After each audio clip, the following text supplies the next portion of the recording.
Hey there, welcome back to the deep dive. Great to be here. So today we're gonna take a bit of a wander through the world of mental well-being, keeping it pretty chill and friendly. Yeah, like just chatting about ways to maybe feel a little better, a bit more balanced day to day. Exactly. We've looked at, all sorts of stuff, government resources, bits from big names like the WHO, SciComm. Hmm.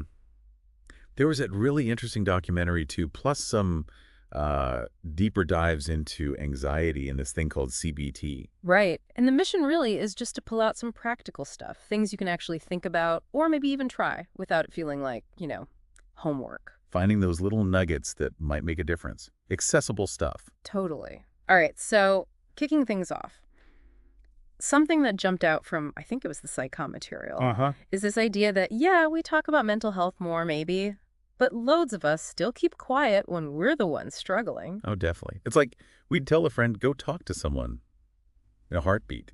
But doing it ourselves, that's a whole other ball game, right? There's a disconnect. Yeah, and you got to wonder why. There's still this, I don't know, societal awkwardness, maybe fear.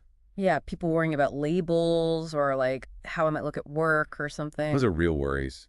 They can definitely make you pause before you speak up. For sure. And Psycho made a good point deciding whether to share or not. That's totally up to you. Either way is okay.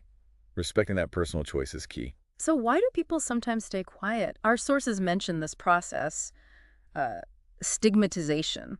Right. It's kind of a pattern, isn't it? First, we mentally sort people into boxes. Uh-huh. Then we might attach these like general ideas or stereotypes to that box. Sometimes fair, sometimes really not. And that leads to, Well, it can lead to this us versus them feeling. okay. Creates distance, separation. Wow, okay. And it sounds like that can happen pretty fast, maybe without even meaning to. Exactly. That fear of being judged, of being pushed into the them category. Yeah. It can lead to feeling excluded, maybe even treated unfairly. It's a real thing. Our sources suggested we often learn these ways of thinking almost automatically, like stuff we picked up growing up. Yeah, Psychom called it our library of thoughts. And changing that, it takes more than just wanting to. It takes like active effort. Like seeking out different stories. Yeah, watching things, listening to podcasts, hey, like this one. Yeah. And crucially, actually connecting with people who've maybe walked a different path. That makes sense. So, okay, if talking openly feels like a huge step, or if you're worried about that stigma stuff, are there like other ways to find support? The sources talked about mutual aid groups. Ah, yeah, these are really interesting. Basically, they're support groups by and for people who really get it. People dealing with mental health challenges themselves, or maybe their families. So it's about connecting with people who've been there. Pretty much. Giving and getting support. Yeah. Shared understanding is the core idea. Who usually runs them? Often, it's the people with lived experience, or maybe family members. Sometimes professionals are involved too, but it's peer-led in spirit. And they're all different. Oh, yeah. Loads of variety. Some focus on specific goals like advocating for rights or helping with jobs. Others might be for younger people or folks dealing with addiction. All sorts. What kind of support do they actually offer? Is it just talking? Talking is a big part. They have groups, online chats, forums, but also just hanging out, doing activities together, social events. It's about community, too. And they can be local or bigger. Yep. National, regional, right down to your neighborhood sometimes. The sources listed a few national French ones like Advocacy France, Colina.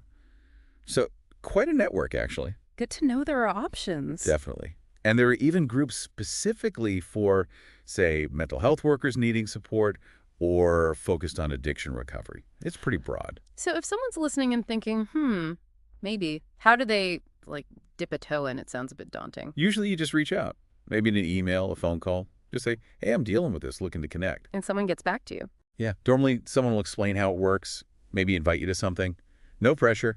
See if it feels right. And hey, if the first group isn't your vibe, there are probably others. And some are just informal meetups, right? Not official charities. Exactly. Sometimes it's just a collective of people getting together. More casual. Cool. Okay, switching gears a little. The World Health Organization, the WHO, they have a sort of bigger picture view on this. Yeah, what's interesting is how they define mental health. It's not just not having a disorder. Right. It's more positive. It's about, well, feeling okay, coping with life's stresses, realizing your own potential, learning, working, contributing to your community. So it's valuable in itself, but also helps us do stuff. Exactly. And it's not on-off, it's a spectrum. We're all somewhere on that continuum, and it can change. What kind of things influence where we are on that spectrum? The WHO points to a whole mix. Our individual stuff, Yeah. psychological, biological factors, Yeah. our social world connections, community, and then bigger structural things like poverty, violence, inequality. Those could be risk factors. But then protective things include, good social skills, positive relationships, education, safe neighborhoods. So it's not just about therapy then, keeping mentally well. Not at all. Yeah. The WHO really stresses that promoting good mental health means looking at all these underlying things: education, jobs, housing, justice. It's way broader than just healthcare. And they talk about community support. Yeah, big time. Having different levels of care available locally, peer support like we just discussed, and even putting services in non-health places like schools or workplaces. They have a whole action plan about valuing mental health more, making environments better, and strengthening care. Gives you a lot to think about. Okay, let's bring it back down to earth a bit. The documentary we watched, it shared some really personal stories. Oh, man. Yeah. What struck me was just how real those experiences were. People describing anxiety and panic. Yeah, the physical side of it sounded intense. Feeling numb, trouble hearing, chest pains, shaking, that sense of doom. Really visceral stuff. And it showed how it just infiltrates everything. Daily life, relationships, how you feel about yourself. People talked about feeling completely hopeless sometimes. So tough. The film also kind of touched on how things have changed, moving away from old institutions towards more community stuff. Right, but it didn't shy away from the fact that there are still huge hurdles. Stigma, obviously, but also just getting help. Like practical things. Yeah, affording it, insurance hassles, even just transport to appointments.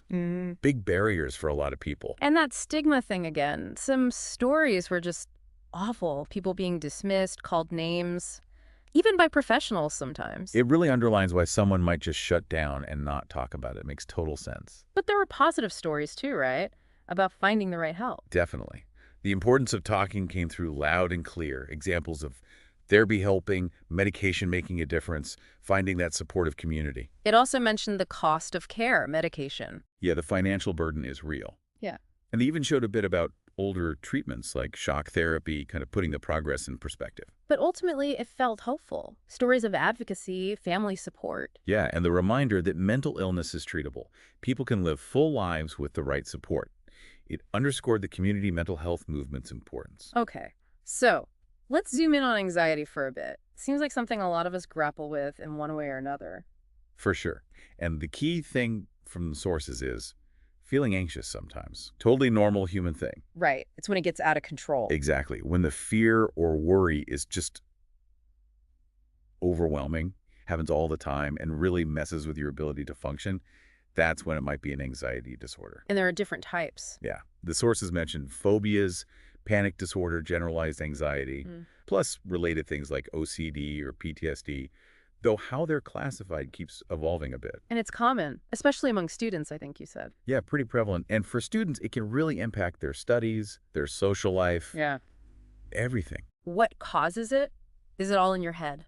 Well, the sources point to a mix. There can be biological factors, brain chemistry, like serotonin levels, maybe thyroid issues, even things like hypermobility or mast cell stuff in some cases. Interesting. And psychological factors. Yeah, personality traits can play a role, and anxiety often goes hand in hand with other conditions like depression.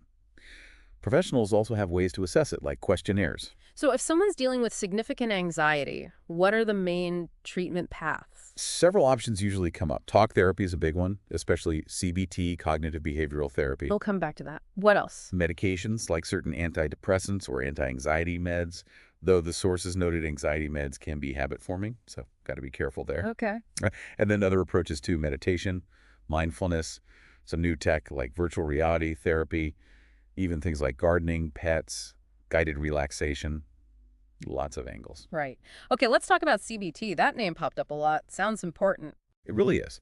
It's a type of therapy with a lot of research backing it up. The core idea is looking at the connection between your thoughts, your feelings, and your actions or behaviors. How they all influence each other. Exactly. It mainly focuses on the problems you're facing now, but it doesn't ignore how your past experiences might play into it. And the goal. The goal is basically to help you feel better by understanding and changing patterns, unhelpful ways of thinking or acting that are keeping you stuck. It helps you spot those negative thought loops that fuel anxiety, for example. So you identify the thoughts, then work on changing them and the behaviors. Pretty much. Key parts are figuring out those cognitive patterns, building up more helpful adaptive behaviors, and bit by bit, facing the situations or feelings that are tough for you.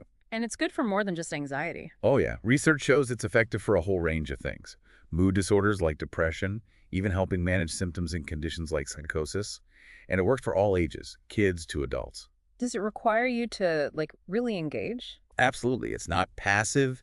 It's very collaborative. You work with a therapist. It's also educational. You learn skills. Ticken mentioned functional analysis. What's that? Ah, yeah. That's a tool CBT therapists often use, like zooming in on a specific difficult moment. Okay. You break it down. What were you feeling?